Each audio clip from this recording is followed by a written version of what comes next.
Okay, guys, so you'll need an aloe vera plant. Obviously, I got mine from Food Lion, the grocery store, and I just began to cut the aloe vera plant. And you also want to cut the sides where the thorns are and be very careful when using a knife.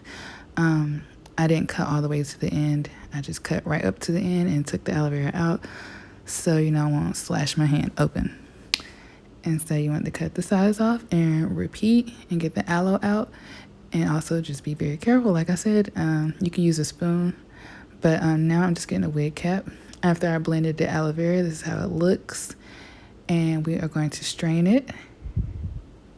You want to just push the water out of the wig cap. You want to get it all out.